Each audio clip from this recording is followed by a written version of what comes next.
नमस्कार, good evening. ET world leaders forum के इस कार्यक्रम में आना, कई पुराने चेहरे नजर आ रहे हैं, तो अपने आप में एक खुशी की बात है। मुझे विश्वास है कि यहाँ भारत के ब्राइट फ्यूचर को लेकर बेहतरीन संवाद हुए होंगे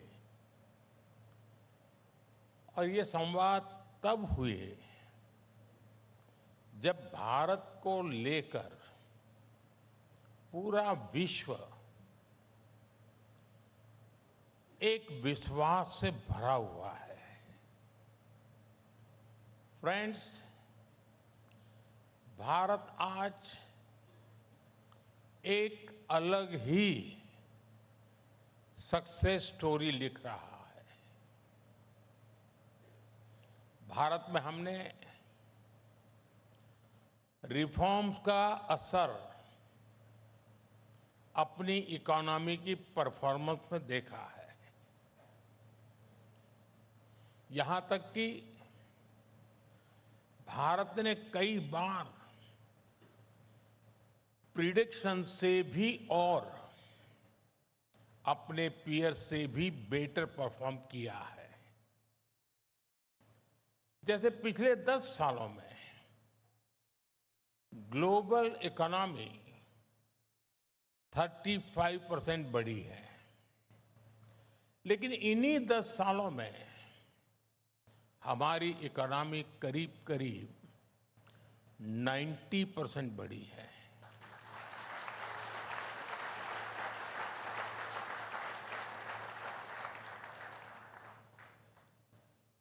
ये वो सस्टेन ग्रोथ है जो हमने हासिल की है।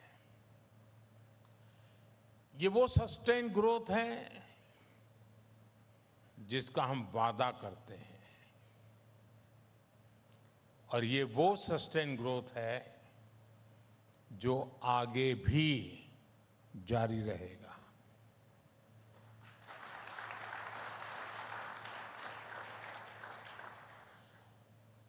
फ्रेंड्स, बीते वर्षों में भारतीयों के जीवन में हम बड़ा बदलाव लाने में सफल हुए हैं। हमारी सरकार ने भारत के करोड़ों करोड़ नागरिकों के जीवन को छुआ है। देश के नागरिकों को गुड गवर्नेंस देना, ये हमारा संकल्प है। रिफॉर्म, परफॉर्म, ट्रांसफॉर्म, ये हमारा मंत्र रहा है और देश के लोग भी हमारे इस सेवा भाव को देख रहे हैं। देश के लोग बीते 10 वर्षों में देश की उपलब्धियों को देख रहे हैं। इसलिए आज भारत के लोग एक नए विश्वास से भी भरे हुए हैं। विश्वास खुद पर, विश्वास देश की प्रगति पर, विश्वास नीतियों पर, विश्वास निर्णयों पर और विश्वास नियत पर भी है।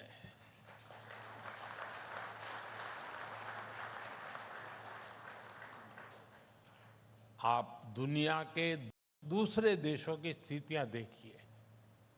इस साल दुनिया के कई बड़े देशों में वोटिंग हुई है, इलेक्शन हुए हैं। ज्यादातर जगहों पर लोगों ने चेंज के लिए वोट किए हैं। कई देशों में सरकारों को मुश्किलें आई हैं, लेकिन भारत के नागरिकों ने इस ट्रेंड को एकदम उल्टा जनादेश दिया।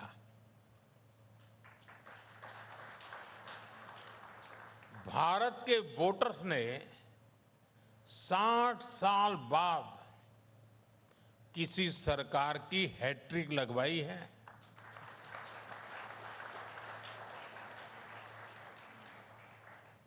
भारत के एस्पिरेशनल यूथ ने और भारत की महिलाओं ने कंटिन्यूटी के लिए वोट किया है। पॉलिटिकल स्टेबिलिटी और इकोनॉमिक ग्रोथ के लिए वोट किया है। और इसके लिए मैं देश के लोगों का जितना आभार प्रकट करूं वो कम ही है। साथियों, आज भारत की प्रगति ग्लोबल हेडलाइंस का हिस्सा बन रही है। आंकड़ों का अपना महत्व होता ही है, लेकिन ये देखना भी उतना ही जरूरी है कि आखिरकार कितने लोगों का जीवन बदल रहा है। इसी में भारत के भविष्य का राज छिपा है। बीते एक दशक में 25 करोड़ लोग गरीबी से बाहर आए हैं।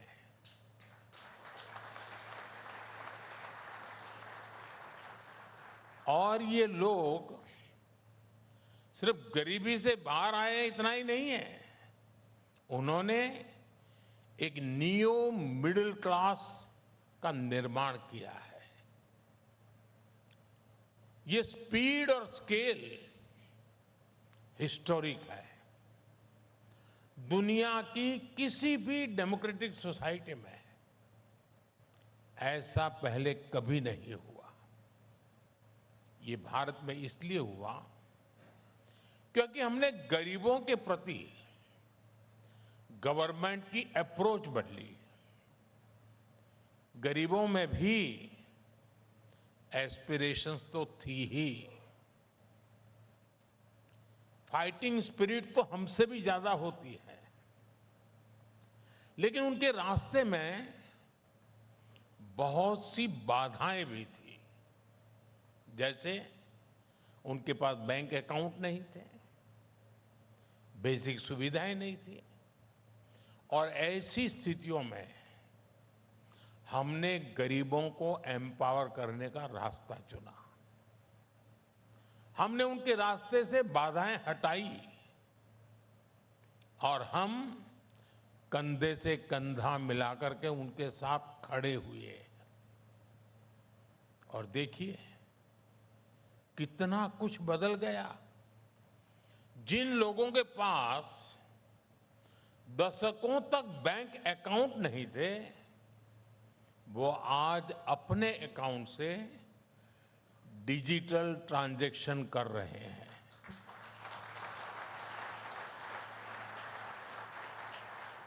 जिनके लिए बैंकों के दरवाजे बंद थे, उन्हें आज बिना गारंटी बैंक लोन्स मिल रहे हैं। वो आज एंटरप्रेन्योर बन रहे हैं। जो लोग दुनिया में हो रहे बदलावों से अनजान थे, आज उनके पास डिवाइस भी हैं, कनेक्टिविटी भी है और वो बेटर इन्फॉर्म्ड सिटीजन है।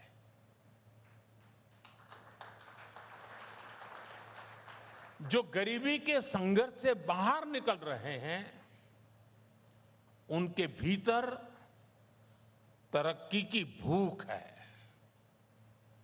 वो अपने बच्चों को एक सुनहरा भविष्य देना चाहते हैं।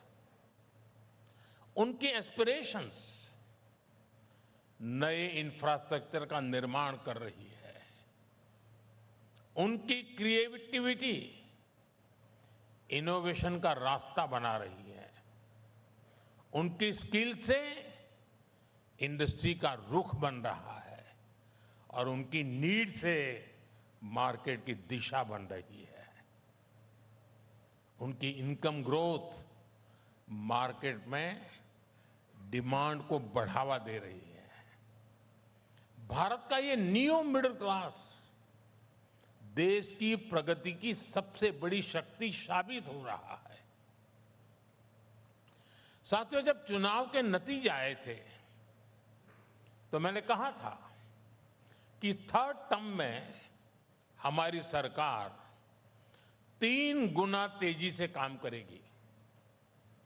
मैं आपको विश्वास दिलाता हूं, इरादे अब और मजबूत है।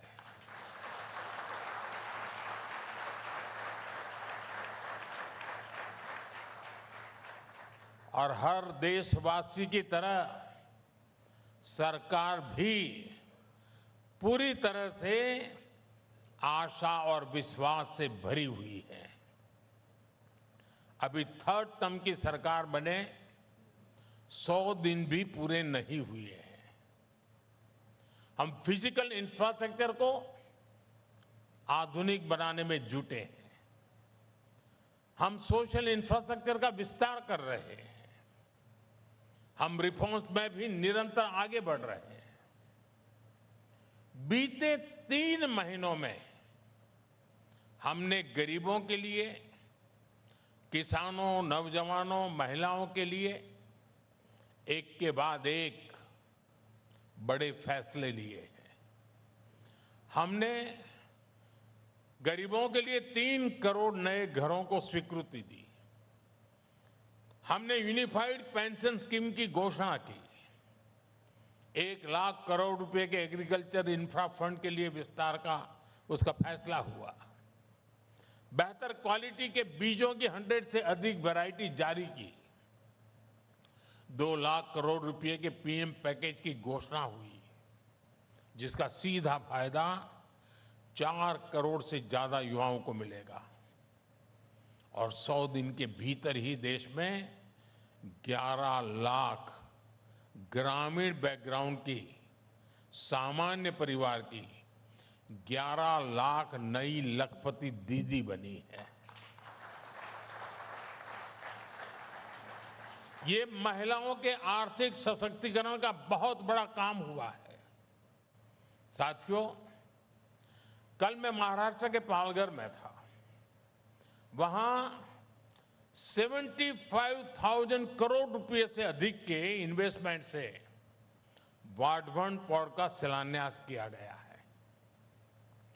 3 दिन पहले ही 30,000 करोड़ रुपए के इन्वेस्टमेंट से 12 नए इंडस्ट्रियल सिटीज के निर्माण को मंजूरी दी गई है। 50,000 करोड़ से अधिक के 8 हाई स्पीड कॉरिडोर स्वीकृत किए गए हैं। हमने 30,000 करोड़ रुपए से पुणे, ठाणे और बेंगलुरु मेट्रो के विस्तार को भी मंजूरी दी है। इसी दौरान लद्दाख में दुनिया की सबसे ऊंची टनल में से एक के निर्माण का काम शुरू हुआ है। साथियों, हमारे लिए इंफ्रास्ट्रक्चर सिर्फ लंबाई, चौड़ाई, ऊंचाई बढ़ाने तक सीमित नहीं है। हमारे लिए ये भारत के नागरिकों की सुविधा का, ईज ऑफ लिविंग का माध्यम है। रेल के डिब्बे तो पहले भी बनते थे, लेकिन हम वंदे भारत जैसी आधुनिक ट्रेनों को लेकर के आए हैं, जिसमें स्पीड और कंफर्ट दोनों है। आज ही मैंने सुबह 3 नई वंदे भारत ट्रेनों को हरी झंडी दिखाई है। रोड भी तो देश में पहली बार बनते थे, पहले भी बनते थे, लेकिन हम भारत में आधुनिक एक्सप्रेसवे का जाल बिछा रहे हैं।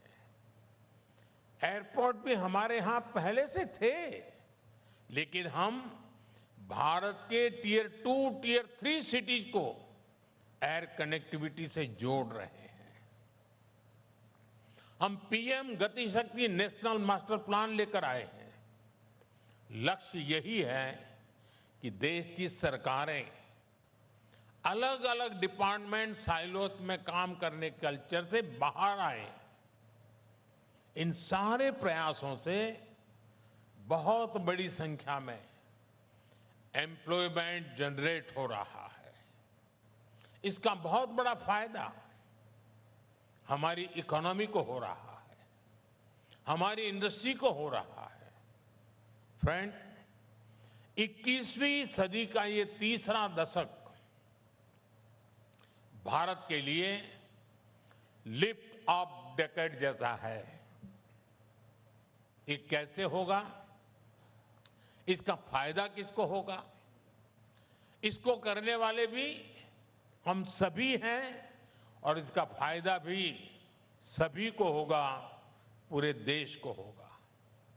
आज जब यहां भारत की इकोनॉमी से जुड़े आप सभी स्टेक होल्डर्स हैं, प्राइवेट सेक्टर से जुड़े साथी हैं, मैं उन पिलर्स की चर्चा जरूर करना चाहूंगा जो विकसित भारत के निर्माण को गति देने वाले हैं।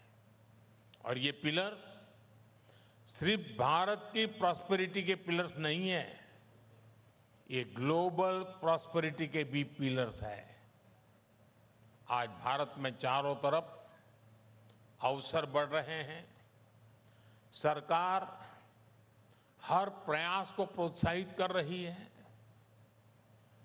और हम बहुत लंबी छलांग लगाने के लिए आगे बढ़ रहे हैं जी। इसलिए हम एक लॉन्ग टर्म विजन पर भी काम कर रहे हैं। साथियों, भारत को ग्लोबल मैन्युफैक्चरिंग हब बनाना हर भारतीय की एस्पिरेशंस है और दुनिया की भारत से एक्सपेक्टेशन भी है। आज आप देखिए, इसके लिए देश में एक रिवॉल्यूशन जैसा चल रहा है। आज देश में एमएसएमईज को जितना सपोर्ट मिल रहा है उतना पहले कभी नहीं हुआ। आज शहरों में plug and play industrial parks बनाए जा रहे हैं, इकोनॉमिक कॉरिडोर्स बनाए जा रहे हैं, क्रिटिकल मिनरल्स के प्रोडक्शन को बढ़ावा दिया जा रहा है। भारत में पीएलआई स्कीम्स ने जो सफलता हासिल की है वो तो अभूतपूर्व है। साथियों, गुलामी के कालखंड से पहले भारत की समृद्धि का बहुत बड़ा आधार हमारी ज्ञान परंपरा थी, हमारा नॉलेज सिस्टम था। ये विकसित भारत का भी एक इंपॉर्टेंट पिलर है। हम में से कौन नहीं चाहेगा कि भारत स्किल, नॉलेज, रिसर्च और इनोवेशन का हब बने। इसके लिए सरकार इंडस्ट्री और एकेडेमिया को पार्टनर बना रही है। इस साल के बजट में भी इस पर बहुत ज्यादा जोर दिया गया है। 1 लाख करोड़ रुपए के रिसर्च फंड के पीछे भी हमारी यही सोच है। आज देश का प्रयास है कि टॉप विदेशी यूनिवर्सिटीज के कैंपस भारत में खुले। हमारे जो मिडिल क्लास के बच्चे बाहर पढ़ने में इतना पैसा खर्च करते हैं, हम चाहते हैं उनका वो पैसा बचे। मैं आपको एक उदाहरण दूंगा। आजादी के बाद के 7 दशक तक भारत में एमबीबीएस, एमडी की सीट्स 80,000 के आसपास रही और इसलिए ही तो डॉक्टर बनने के लिए हमारे बच्चे विदेश जाने के लिए मजबूर थे। पिछले 10 साल में देश में हमने एमबीबीएस, एमडी की करीब 1 लाख नई सीटें और बढ़ाई है।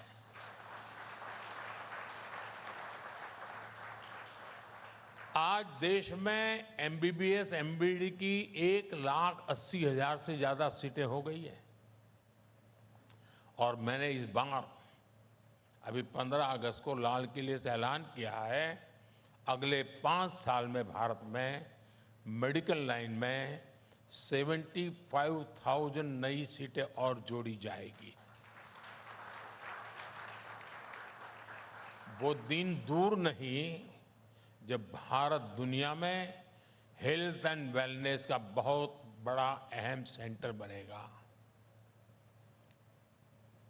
साथियों, आज भारत की एक और बड़ी एम्बिशन है। ये एम्बिशन देश को ग्लोबल फूड बास्केट बनाने की है। दुनिया के हर डाइनिंग टेबल पर कोई न कोई made in India food product हो, ये देश का संकल्प है।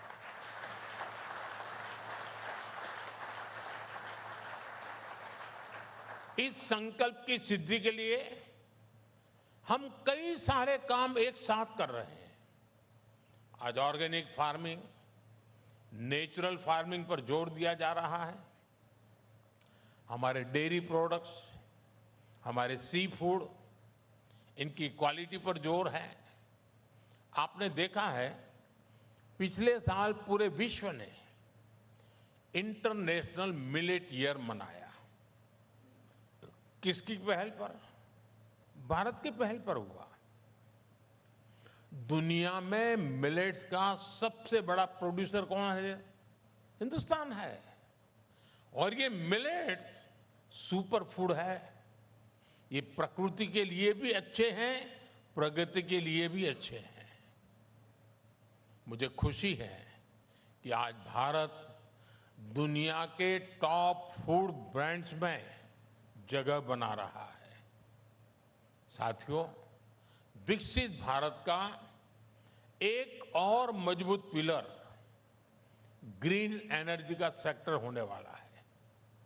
आपने G20 में भारत की सफलता देखी है। भारत के ग्रीन हाइड्रोजन इनिशिएटिव को सभी देशों ने सपोर्ट किया। भारत ने तय किया है कि 2030 तक 5 मिलियन टन ग्रीन हाइड्रोजन पैदा करने की कैपेसिटी डेवलप की जाएगी।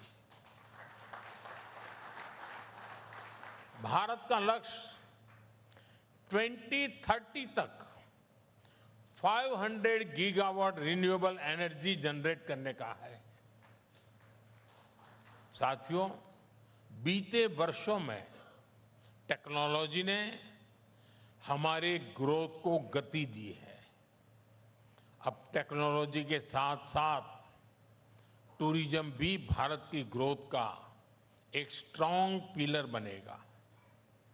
दुनिया भर के टूरिस्ट के लिए, हर सेगमेंट के टूरिस्ट के लिए भारत टॉप डेस्टिनेशन हो, ये प्रयास आज देश कर रहा है। आज भारत में ऐतिहासिक और सांस्कृतिक केंद्रों को भव्य और दिव्य बनाया जा रहा है। हमारे जो बीचेज हैं, छोटे छोटे आइलैंड्स हैं, उनको डेवलप किया जा रहा है। और इस समय तो देश में एक यूनिक अभियान भी चल रहा है, देखो अपना देश। देखो अपना देश, पीपल्स चॉइस। इसमें भारत के पॉपुलर टूरिस्ट डेस्टिनेशन की लिस्ट बनाने के लिए वोटिंग कराई जा रही है। नागरिक वोट कर रहे हैं। जिन जगहों को भारत के लोग टॉप डेस्टिनेशन मानेंगे, उन टूरिस्ट प्लेसेस को मिशन मोड में डेवलप किया जाएगा।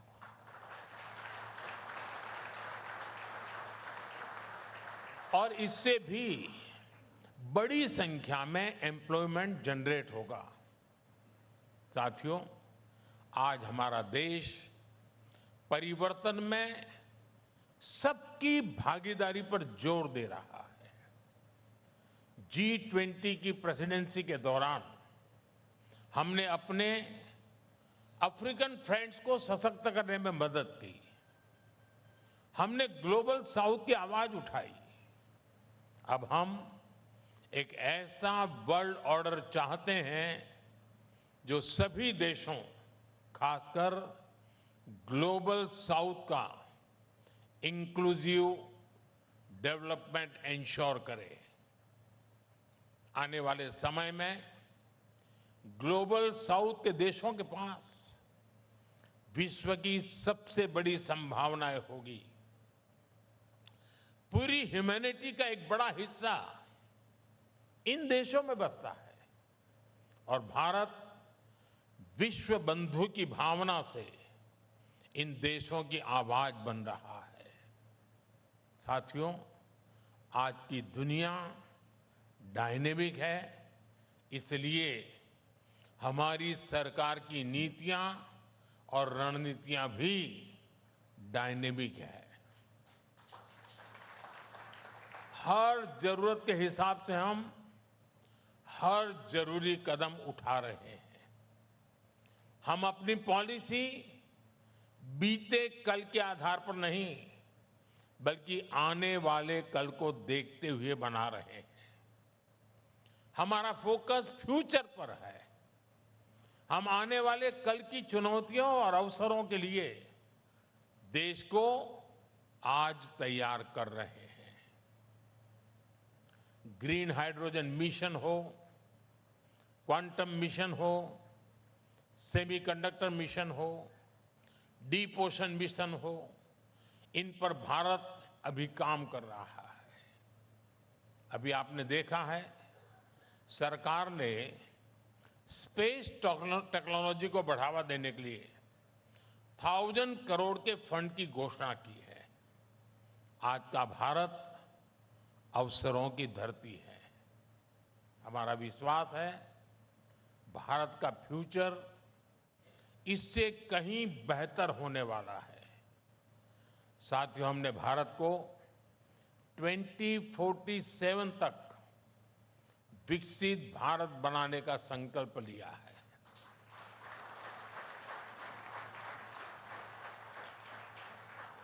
हम जानते हैं, आप भी देश की इस यात्रा में बढ़ चढ़ करके हिस्सा लेना चाहते हैं। हम चाहते हैं भारत में ज्यादा से ज्यादा कंपनियां ग्लोबल ब्रांड बने। हम चाहते हैं भारत दुनिया के हर सेक्टर में लीडर बने। हमारा वादा है, हम फैसिलिटेट करेंगे। आप वादा करिए, आप इनोवेट करेंगे।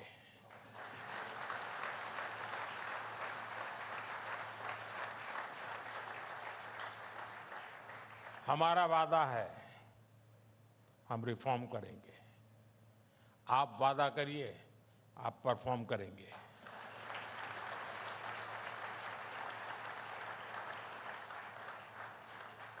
हमारा वादा है, हम स्टेबल पॉलिसी रिजिम देंगे। आप वादा करिए, आप पॉजिटिव डिसरप्शन करेंगे। हमारा वादा है, हम हाई ग्रोथ पर ध्यान देंगे। आप वादा करिए, आप हाई क्वालिटी पर ध्यान देंगे। बड़ा सोचिए, देश के लिए सफलता की बहुत सी गाथाएं हमें मिलकर के लिखनी है। आज का भारत दुनिया में संभावनाओं की सबसे बड़ी धरती है। आज का भारत वेल्थ क्रिएटर्स का सम्मान करता है। एक मजबूत भारत पूरी मानवता का बहुत बड़ा विकास कर सकता है। एक समृद्ध भारत पूरे विश्व की समृद्धि का रास्ता बना सकता है। हमें इनोवेशन, इंक्लूजन और इंटरनेशनल कोऑपरेशन के मंत्र याद रखने हैं। मैं देश और देश के बाहर रहने वाले हर भारतीय से कहूंगा, भारत के हर सामर्थ्य से कहूंगा, आइए इस यात्रा में हम सब मिलकर के एक साथ चलें। आइए भारत को विकसित बनाएं, क्योंकि भारत की समृद्धि में ही दुनिया की समृद्धि है। और मुझे विश्वास है, हम ये लक्ष्य हासिल कर सकते हैं। और इसी विश्वास के साथ मैं आप सबका हृदय से बहुत बहुत आभार व्यक्त करता हूं। धन्यवाद।